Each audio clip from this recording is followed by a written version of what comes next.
warahmatullahi wabarakatuh. Alhamdulillahirabbil alamin wa bihi nasta'inuhu ala umuri dunya waddin. Wassalatu wassalamu ala Rasulillah Muhammadin wa ala alihi wa sahbihi ajmain. Amma ba'du. Kaum muslimin rahimakumullah, alhamdulillah kita semua hari ini telah memasuki 10 hari terakhir di bulan Ramadan, di mana Rasulullah Shallallahu Alaihi Wasallam semakin meningkatkan ibadahnya di hari-hari terakhir di bulan Ramadan. Tentu kita sebagai umatnya mencoba untuk mengikuti apa yang dicontohkan oleh Rasulullah Shallallahu Alaihi Wasallam.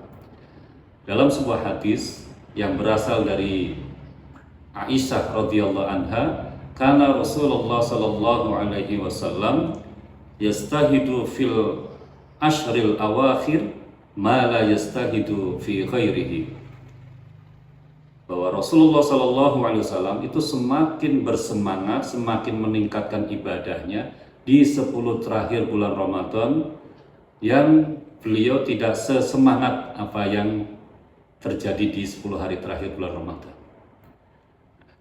Tentu ya, bagi kita semua 10 hari terakhir bulan Ramadan menjadi sangat istimewa. Mengapa? Karena Allah Subhanahu wa Ta'ala di malam-malam ganjilnya, di salah satu malam ganjilnya akan menurunkan malam penuh dengan kemuliaan, yaitu Lailatul Qadar. Dan tentu kita sebagai umat Islam hendaknya untuk bisa meraih ampunan dan juga meraih kemuliaan di malam Lailatul Qadar. Nah, amalan apa yang perlu kita lakukan ya, di 10 hari terakhir di bulan Ramadan itu?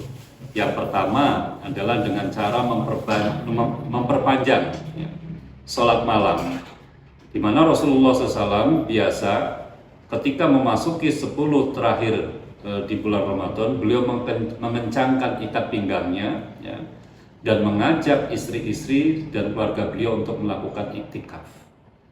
Ini menandakan bahwa Rasulullah berusaha sesungguh-sungguhnya di dalam melaksanakan ibadah bulan Ramadan, termasuk di dalamnya adalah beribadah di malam hari, yaitu qiyamul lail.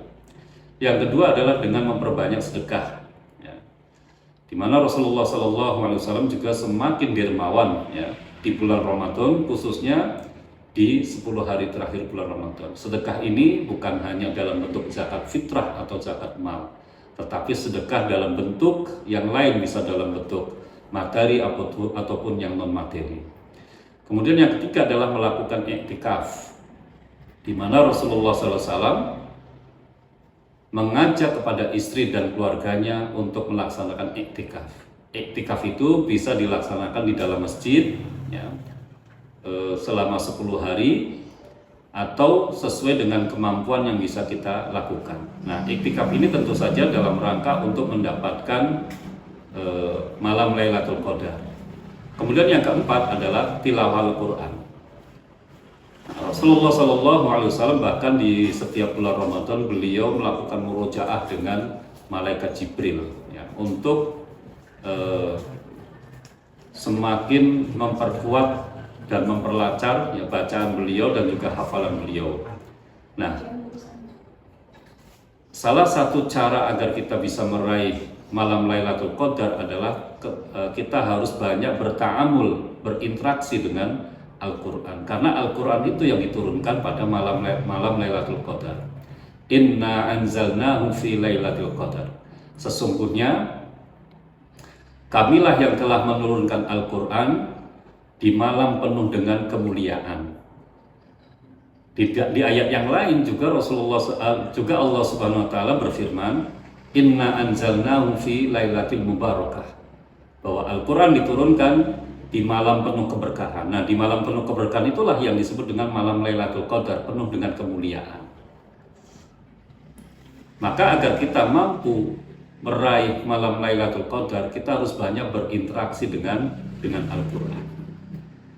Nah, kaum muslimin rahimakumullah, setidaknya 4 amalan itu yang bisa kita lakukan agar kita bisa maksimal mendapatkan ampunan dari Allah Subhanahu wa taala dan juga mendapatkan Lailatul Qadar di 10 hari terakhir bulan Ramadan.